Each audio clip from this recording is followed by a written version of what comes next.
السلام علیکم ورحمۃ اللہ وبرکاتہ۔ جی ناظرین، کیسے ہیں؟ امید کرتا ہوں آپ خیریت سے ہوں گے۔ آج قانون مفردہ کی تحریک نمبر 1 کا جو میں اگلا نسخہ پیش کرنے جا رہا ہوں وہ ہے خمیرہ غوزبان۔ ٹھیک ہے، تحریک کے جو نسخے تھے وہ تو اعصابی طلاق، یعنی جہاں پہ میں نے اعصابی طلاق کا نسخہ دیا تھا وہاں پہ ختم ہو گئے تھے۔ تو یہ جو اعصابی تحریک کے 2 مجرب نسخے ہیں، ٹھیک ہے، میں وہ آپ کے ساتھ شیئر کروں گا۔ ٹھیک ہے، یہ خمیرہ غوزبان، آج کی اس ویڈیو کے اندر خمیرہ غوزبان کا میں نسخہ آپ کے ساتھ شیئر کروں گا، یہ بھی اعصابی ہے۔ ٹھیک ہے، اور اس کے بعد جو ہے وہ میں آپ کے ساتھ مفرہ شاہی المعروف جوار شاہی جس کو کہتے ہیں، اس کا نام ویسے صحیح مفرہ شاہی ہے، تو اس کا بھی میں نسخہ آپ کے ساتھ شیئر کروں گا۔ وہ بھی تحریک نمبر 1 کا نسخہ ہے، تو وہ بھی مجربات میں سے ہے، تو میں وہ دونوں مجرب نسخے بھی تحریک نمبر 1 کے آپ کے ساتھ شیئر کروں گا۔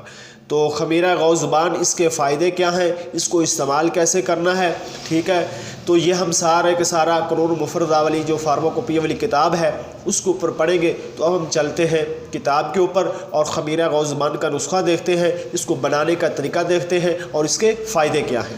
یہ جی ہم آگے ہیں فارماکوپیا والی کتاب کے اوپر، اور یہ ہے خمیرہ غوزبان کا نسخہ۔ ٹھیک ہے، اس کو پڑھ لیں، اچھی طرح دیکھ لیں، اور نیچے اس کی ترکیبیں جو تیاری ہے وہ لکھی ہوئی ہے کہ اس کو تیار کیسے کرنا ہے۔ تو اب ہم چلتے ہیں اگلے صفحہ پہ،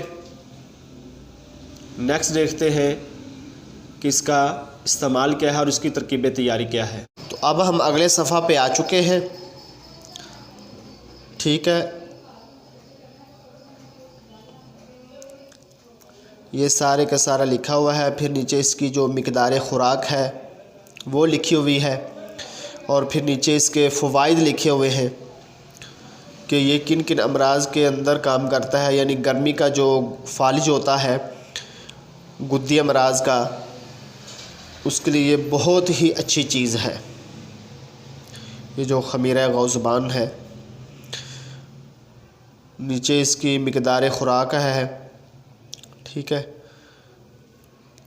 یہاں پہ اس کا اختتام ہو جاتا ہے مکمل تفصیل کے ساتھ جو انہوں نے بتایا تھا، لکھا تھا۔ تو اب انشاءاللہ ملتے ہیں نیکسٹ ویڈیو میں، تب تک کے لیے اللہ حافظ، السلام علیکم ورحمۃ اللہ وبرکاتہ۔